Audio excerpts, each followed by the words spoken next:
અત્યાર સુધી તમે માતાજી અને એમના મંદિર વિશે ઘણું સાંભળ્યું હશે, પણ ચુડેલ માતાજીના મંદિર વિશે ભાગ્યે જ કોઈએ કંઈ સાંભળ્યું હશે. તો આવો આજે આપણે જાણીએ નીલુમાડીના અંબોડાની માં જોગમાયા માં ચુડેલના વિશે. અમારું આ ચુડેલમાનું મંદિર નરોડા જીઆઈડીસીમાં નરોડા સ્મશાન છે. ત્યાંથી જીઆઈડીસી નો 5 નંબરનો ગેટ છે.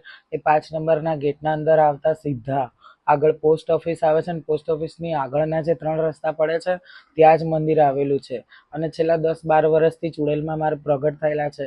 માતાજી તો મારા સાથે નાનપણથી જ હતા, પણ જેમ જેમ મારી ઉંમર થઈ એમ એમ માતાજી પ્રગટ થયા કે હું માતા ચુડેલ છું, મારી સ્થાપના તું કર, હું લોકોનું સારું કરવા માંગુ છું. પ્રેતમાંથી મારી ચુડેલમાં પરમેશ્વરી થઈ છે. એટલે એમને કીધું છે કે તારા હાથેથી અને મારા જ્યોતે મારા દર્શન કરવા આવતા લોકોને હું બધાનું સારું કરીશ, ગમે તેવું હશે કોઈનું કામ. અને ઘણા લોકોના માતાજીએ કામ કાઢી બી આપ્યા છે. ઘણા એવા નિસંતાન દંપતી હતા, એમના ઘરે દીકરા ઝૂલાયા છે. કોઈ બહેનોને કોઈને તકલીફ થતી હોય ડિલિવરીમાં ને એમાં કોઈને સિઝરિંગ વાળી બહેનોને પણ એમને માતાજી નોર્મલ ડિલિવરી ને એવું કરાયું છે. ઘર જેના નહોતા એમના માતાજી પોતાના ઘર લઈ આપ્યા છે. અને માતાજીની દયાથી બધાના ધાર્યા કામ થાય છે.